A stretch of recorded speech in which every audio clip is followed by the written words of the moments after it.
Bismillahirrahmanirrahim. Assalamualaikum warahmatullahi wabarakatuh.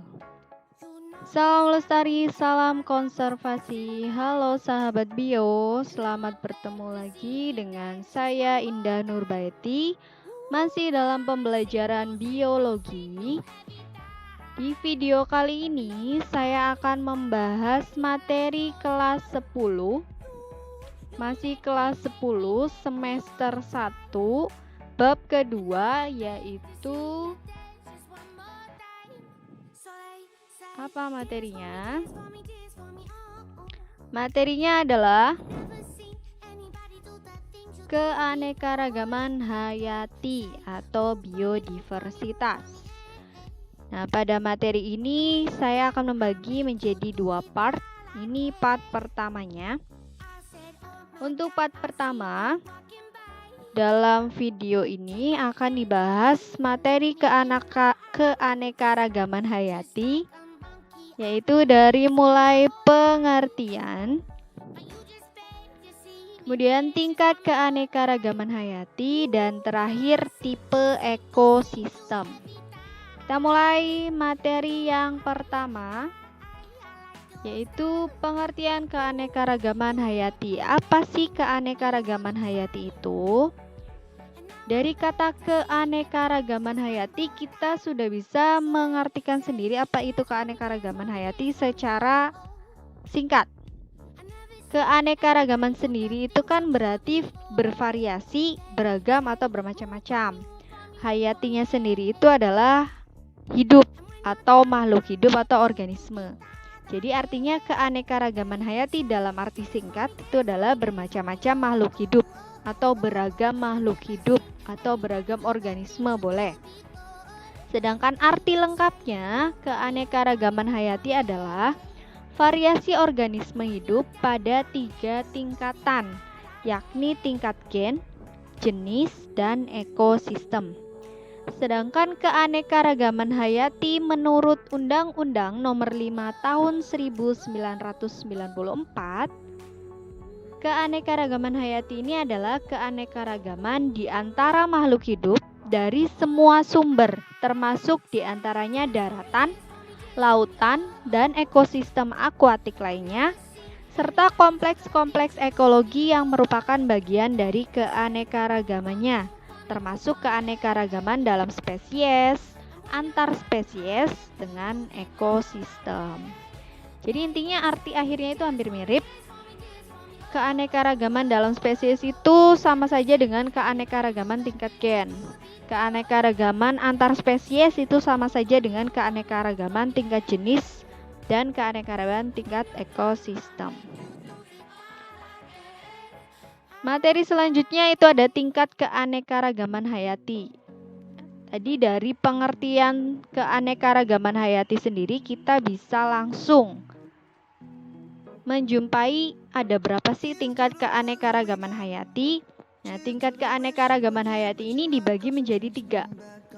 Yang pertama itu ada keanekaragaman hayati tingkat gen. Kemudian ada keanekaragaman hayati tingkat jenis. Dan yang ketiga ada keanekaragaman hayati tingkat ekosistem. Kita bahas tingkat keanekaragaman hayati yang pertama dulu, yaitu keanekaragaman hayati tingkat gen. Keanekaragaman hayati tingkat gen terjadi karena adanya variasi atau perbedaan gen pada suatu spesies. Maksudnya apa sih? Jadi keanekaragaman hayati tingkat gen ini spesiesnya satu tapi cirinya itu berbeda-beda. Kenapa cirinya berbeda-beda? Karena adanya gen ini. Jadi gen ini yang mempengaruhi atau yang menyebabkan perbedaan dalam satu spesies. Contohnya apa? Nah, contohnya ini. Di sini ada contoh tumbuhan dan contoh hewannya. Untuk keanekaragaman hayati tingkat gen, ini tadi ya spesiesnya satu tapi cirinya berbeda-beda. Bisa dilihat dari contoh yang tumbuhan, ini spesiesnya satu, yaitu mawar. Tetapi apa yang berbeda? Yang berbeda itu adalah warna bunganya. Salah satu ciri yang berbedanya itu yang membedakan dari mawar yang satu dengan yang lainnya itu dari warna bunganya. Jadi ingat ya, spesiesnya satu tapi cirinya berbeda-beda. Kemudian di sini hewan. Spesiesnya satu, ayam. Tapi apa yang berbeda dari ke-6 ayam ini? Bisa dilihat di sini ya, warna bulunya itu berbeda-beda. Jadi sama-sama ayam tetapi warna bulunya berbeda-beda. Itu tingkat keanekaragaman hayati pada tingkatan gen. Jadi spesiesnya satu tetapi cirinya berbeda-beda. Kemudian yang kedua, keanekaragaman hayati tingkat jenis atau spesies. Nah, yang menjadi dasar perbedaan keanekaragaman hayati tingkat jenis atau spesies ini jenisnya itu berbeda-beda, atau hewannya atau tumbuhannya itu berbeda-beda, makhluk hidupnya itu berbeda-beda, tapi masih dalam satu keluarga. Di keanekaragaman hayati tingkat jenis atau spesies ini perbedaannya itu dapat ditemukan pada komunitas atau kelompok berbagai spesies yang hidup di suatu tempat. Ingat ya, tadi kata-kata saya pertama, hewannya atau tumbuhannya atau makhluk hidupnya itu berbeda-beda tapi masih dalam satu keluarga. Ini contohnya.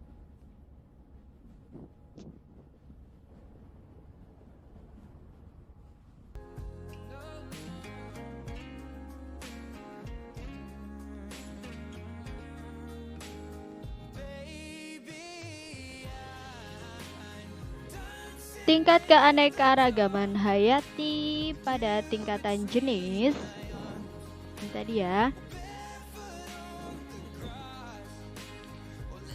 Perbedaannya itu terletak pada jenis spesiesnya, tapi masih dalam satu keluarga. Contoh pertama ini pada tumbuhan. Ini adalah sama-sama keluarga Palmae, tetapi jenis tumbuhannya itu berbeda-beda. Di sini ada kelapa. Maaf iklan sebentar ya.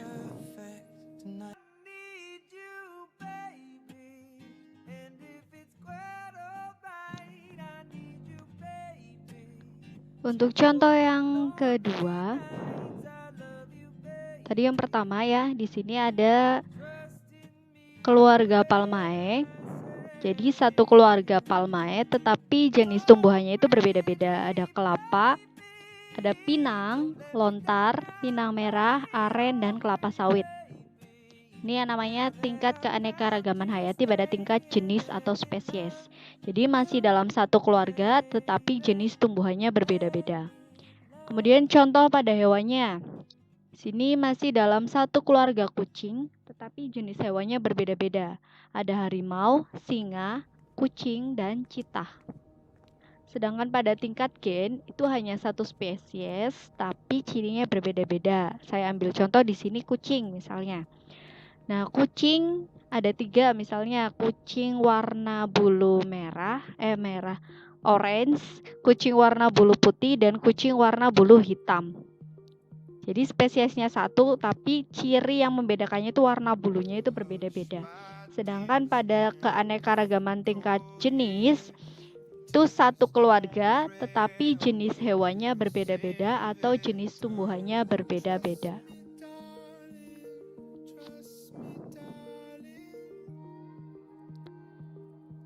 Tingkat keanekaragaman hayati yang ketiga itu ada keanekaragaman hayati tingkat ekosistem. Nah, kelompok spesies di tingkat keanekaragaman hayati pada tingkat ekosistem ini menyesuaikan diri dengan lingkungannya, di mana hubungannya itu saling mempengaruhi antara satu spesies dengan spesies yang lain dan spesies dengan lingkungannya.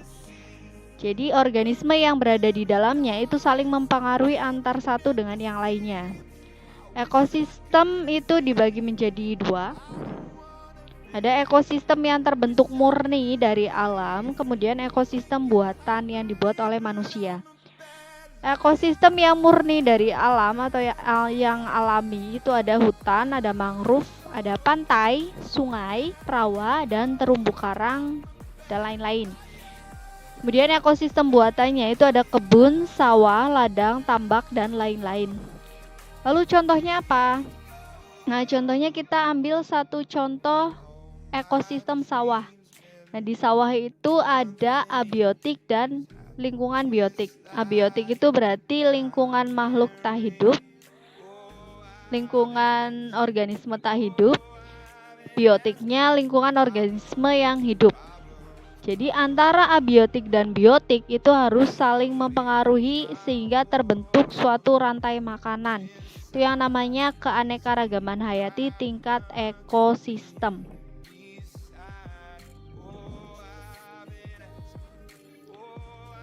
Kita masuk materi terakhir pada part 1 keanekaragaman hayati, yaitu tipe ekosistem. Tipe ekosistem ini dibagi menjadi 2. Ada ekosistem akuatik dan ekosistem terestrial. Ekosistem akuatik itu adalah ekosistem perairan, dan ekosistem terestrial itu adalah ekosistem daratan. Ekosistem akuatik atau perairan, karena akuatik berarti abiotiknya itu adalah air. Sedangkan ekosistem terestrial ini meliputi daerah padang luas yang disebut dengan bioma. Pada ekosistem akuatik, tadi kan abiotiknya air. Nah, biotiknya atau makhluk hidupnya itu diantaranya ada plankton, nekton, neuston, bentos, dan perifiton. Dari kelima ini mungkin yang masih asing didengar oleh kalian itu mungkin nekton, neuston, bentos, dan perifiton. Plankton mungkin kalian sering dengar pada film SpongeBob SquarePants. Ya, plankton itu makhluk kecil yang hidup di air. Sedangkan nekton, neuston, bentos, dan perifiton mungkin asing bagi kalian. Penjelasannya nanti ada di slide berikutnya. Kemudian untuk ekosistem terestrial itu dibagi menjadi 7. 1. Hutan hujan tropis, 2. sabana, 3. padang rumput, 4. gurun, 5. hutan gugur, 6. taiga, dan 7. tundra. Untuk makhluk hidup dalam ekosistem akuatik tadi kan dibagi menjadi 5. Yang pertama ada plankton, kemudian ada nekton, yang ketiga ada neuston, yang keempat ada bentos, yang kelima ada perifiton. Apa sih kelima biotik yang ada dalam ekosistem akuatik ini? Kita bahas yang pertama, plankton. Plankton ini adalah organisme yang bergerak dan berpindah secara pasif karena pengaruh arus air. Jadi plankton ini tidak bergerak, dia bergerak atau berpindah tempatnya itu karena adanya arus air. Tapi jika tidak ada arus air, plankton itu diam. Plankton ini terbagi menjadi 2, ada fitoplankton dan ada zooplankton. Fitoplankton berarti plankton yang memakan tumbuhan. Zooplanktonnya berarti plankton yang memakan hewan. Kemudian nekton. Nah, nekton ini berarti lawan dari plankton. Jika plankton ini bergerak secara pasif, nekton ini bergeraknya secara aktif. Dengan cara apa? Dengan cara berenang. Dia bisa bergerak dengan sendirinya. Contohnya apa? Ada katak dan ikan. Ikan dan katak. Kemudian yang ketiga ada neuston. Ini bergerak secara pasif. Ini bergerak secara aktif. Neustonnya ini adalah mengapung di permukaan air. Contohnya apa? Contohnya ada serangga air, ada eceng gondok, kemudian ada teratai dan ganggang. Jadi neuston ini adalah organisme yang mengapung di atas permukaan air. Kemudian ada bentos, berarti lawan dari neuston. Neuston mengapung di atas permukaan air, bentosnya ini berada di dasar perairan. Contohnya apa? Ada udang, kepiting, dan cacing serta ganggang. Kemudian perifiton. Perifiton ini adalah makhluk hidup atau organisme yang melekat. Bisa melekat pada organisme lain atau melekat pada lingkungan abiotik. Contohnya apa? Ada ganggang dan siput. Sedangkan ekosistem akuatiknya sendiri ini terbagi menjadi dua. Ada ekosistem air tawar dan ekosistem air laut. Ciri-cirinya apa sih? Ekosistem air tawar ini salinitasnya rendah. Salinitas itu kadar garam. Jadi ekosistem air tawar ini memiliki kadar garam tetapi sangat rendah sehingga rasanya itu tawar. Airnya itu rasanya tawar. Kemudian dipengaruhi oleh iklim dan cuaca. Penetrasi kurang. Penetrasi itu pencahayaannya kurang. Kenapa? Karena sinar matahari itu sulit untuk masuk menembus ekosistem air tawar, sehingga ekosistem air tawar itu biasanya agak redup pencahayaannya. Sedangkan air laut, ekosistem air laut itu salinitasnya tinggi, kadar garamnya tinggi. Ini kenapa air laut rasanya asin, karena kadar garamnya itu tinggi. Tidak dipengaruhi oleh iklim dan cuaca. Kemudian terdapat arus laut dan memiliki variasi perbedaan suhu. Kita nyalakan lagi musiknya.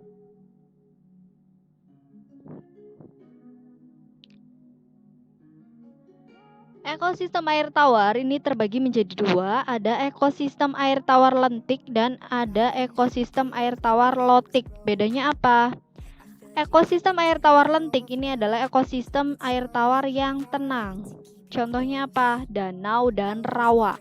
Sedangkan ekosistem air tawar lotik ini adalah ekosistem air tawar yang mengalir. Contohnya apa? Sungai dan air terjun. Sedangkan ekosistem air laut ini dibagi menjadi 5. Yang pertama ekosistem laut dalam. Ekosistem laut dalam ini berarti berada dalam kedalaman yang sangat dalam dari laut. Karena paling dalam itu pencahayaannya itu kurang sehingga akan menjadi gelap. Jadi ekosistem laut dalam itu sangat gelap. Kemudian tidak ada produsen dalam ekosistem laut dalam. Tidak ada produsen yang hidup dalam ekosistem laut dalam. Artinya tidak ada tumbuh-tumbuhan. Nah, hewan yang biasa hidup di dalam ekosistem laut dalam itu adalah bangsa predator dan ikan tertentu. Predator tahu ya? Hewan pemangsa. Kemudian ikan tertentunya itu adalah ikan yang penutup kulitnya itu mengandung fosfor sehingga dapat bercahaya pada tempat yang gelap. Karena ekosistem laut dalam kan sangat gelap. Jadi butuh makhluk hidup yang bisa bercahaya pada saat gelap. Selain predator, jadi hanya ikan tertentu yang memiliki lapisan kulit yang terbuat dari fosfor atau yang mengandung fosfor yang bisa hidup di ekosistem laut dalam. Kemudian ekosistem terumbu karang. Nah, ekosistem terumbu karang ini adalah ekosistem yang terdapat di laut yang dangkal dengan air yang jernih, di mana organisme yang hidup di ekosistem ini antara lain Porifera, Coelenterata, moluska, dan lain-lain. Kemudian ekosistem estuari. Ekosistem estuari ini adalah ekosistem yang merupakan daerah pencampuran air laut dengan air sungai. Organisme yang hidup di dalamnya itu ada mangrove, buaya, kepiting, biawak, dan lain-lain. Kemudian yang keempat, ada ekosistem pantai pasir. Berarti daerah pesisir pantai yang mengandung pasir yang biasanya tersapu oleh ombak. Organisme yang hidup di dalamnya ada kepiting, burung, dan lain-lain. Kemudian yang terakhir adalah ekosistem pantai batu. Berarti sama daerah pinggiran pantai yang banyak bebatuan. Organisme yang hidup di dalamnya ada kepiting, burung, ganggang, siput, dan lain-lain. Sedangkan ekosistem terestrial ini terbagi menjadi 7. Yang pertama ada hutan hujan tropis.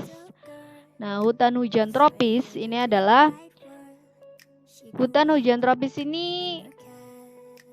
berarti namanya hutan hujan tropis berarti sering hujan. Curah hujannya itu sangat tinggi dan biasanya itu berada di daerah yang berada dalam garis khatulistiwa. Salah satu contohnya Indonesia. Suhu pada hutan hujan tropis ini sekitar 21-30 derajat Celcius. Kemudian hutan hujan tropis ini banyak banget pohon-pohon yang tinggi, di mana jenis tumbuhan yang hidup pada hutan hujan tropis itu jenis semak, herba, liana, dan epifit. Liana itu yang merembet. Kemudian epifitnya itu yang menempel pada organisme lain. Sedangkan hewan yang hidup dalam ekosistem hutan hujan tropis ini biasanya itu hewan-hewan yang bisa terbang dan bisa manjat, seperti burung, kelelawar, monyet, ular, dan tupai. Kemudian sabana. Nah, sabana ini adalah daerah padang rumput yang diselingi pohon-pohon. Iklimnya itu biasanya tropis. Sabana ini terbagi menjadi 2. Nih, sabana murni dan sabana campuran. Maksudnya apa? Sama-sama diselingi antar rumput dan pohon-pohon. Cuma sabana murni ini pohonnya hanya satu jenis, sedangkan sabana campuran ini adalah pohonnya berbagai macam jenis. Jadi sama-sama rumput pohon, tetapi kalau yang murni hanya satu jenis pohon, kalau yang campuran jenis pohonnya itu berbeda-beda. Tumbuhan yang hidup di sabana itu biasanya jenis rumput-rumputan dan pohon-pohon. Kemudian hewannya itu ada serangga, rayap, kuda, gajah, kijang, zebra, macan tutul, dan singa. Kemudian yang ketiga ada padang rumput. Nah, padang rumput ini biasanya adalah ekosistem yang berada pada daerah yang beriklim tropis sampai sedang, di mana hujan turun tidak teratur, dan tumbuhan yang hidup pada padang rumput, namanya juga padang rumput berarti tumbuhan yang hidup di dalamnya itu adalah rumput-rumputan. Ada rumput-rumputan yang tinggi dan juga ada rumput-rumputan yang pendek.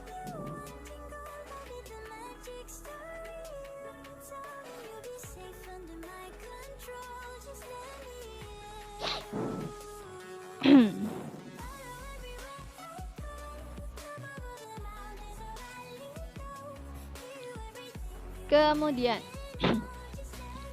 hewan yang hidup pada padang rumput ini ada serangga, hewan pengerat, berarti seperti tikus ya, reptil, ular, burung, ada bison, kanguru, zebra, jerapah, kijang, serigala, singa, jaguar, dan cheetah. Dan yang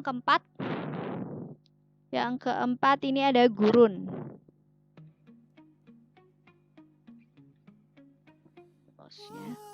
Gurun ini merupakan padang luas dan tandus.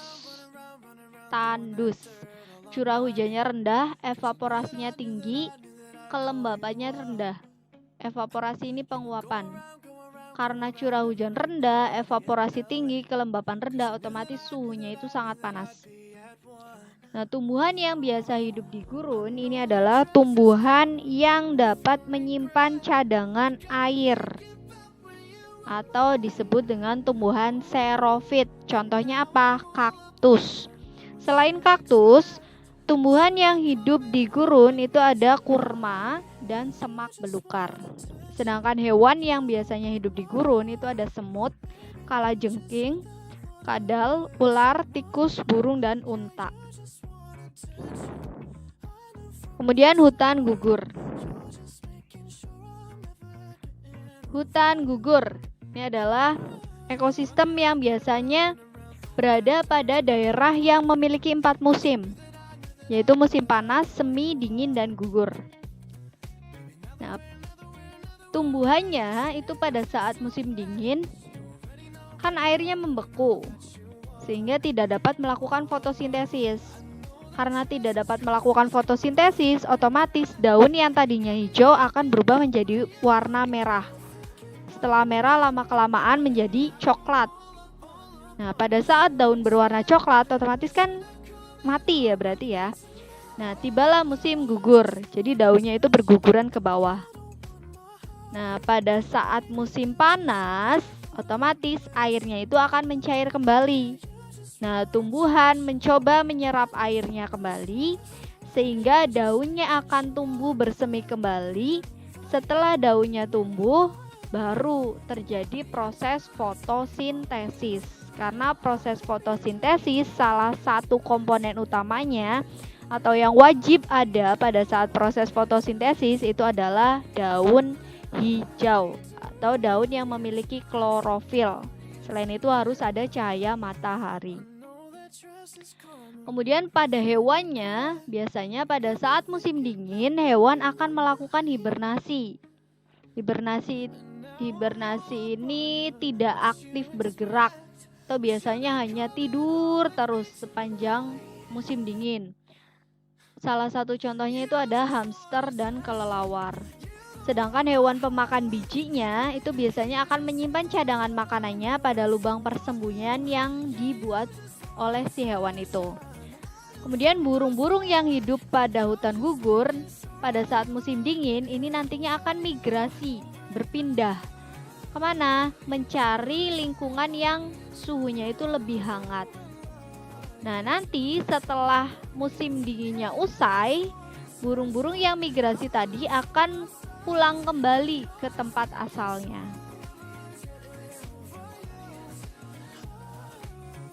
Ini yang masih asing di telinga kalian, yaitu ada taiga. Nah, taiga ini apa sih? Taiga ini adalah ekosistem yang biasanya berada pada lingkungan yang subtropis dan daerah kutub. Nah, tumbuhan yang biasa hidup di dalamnya itu adalah tumbuhan konifer. Konifer ini adalah tumbuhan yang berdaun jarum. Sedangkan hewan yang biasa hidup di dalamnya ini adalah serigala, serangga, burung, dan lain-lain. Kemudian tundra. Nah, tundra ini lebih dingin dari taiga, bahkan paling dingin di antara ekosistem terestrial yang lain. Ya, dari mulai hujan tropis, sabana, padang rumput, gurun ini yang paling panas, hutan gugur, taiga, tundra ini yang paling dingin. Yang sejuk ini yang hutan hujan tropis. Nah, tundra ini tadi ya yang paling dingin. Tundra dibagi menjadi dua. Ada tundra arktik yang biasanya berada pada daerah kutub utara dan tundra alpin biasanya berada pada daerah puncak pegunungan. Tundra arktik ini pada saat musim dingin tanahnya itu akan tertutup oleh salju. Kemudian salju tersebut akan mencair pada saat musim panas, di mana pada saat musim dingin itu tidak ada cahaya matahari sama sekali selama 9 bulan itu di daerah tundra. Silakan kalian bayangkan sendiri ya. Musim dingin tidak ada cahaya matahari dan berlangsung selama 9 bulan. Sok siapa yang mau hidup di daerah ekosistem terestrial terutama tundra. Oke, mungkin cukup sekian penjelasan dari saya untuk materi keanekaragaman hayati atau biodiversitas part 1. Sampai bertemu di part 2-nya. Tidak lupa saya mengingatkan kalian untuk selalu menjaga kesehatan kalian di era new normal ini. Jangan lupa pakai masker pada saat akan bepergian dan jangan lupa cuci tangan setelah bepergian. Sekian, terima kasih. Sampai jumpa di video berikutnya. Wassalamualaikum warahmatullahi wabarakatuh.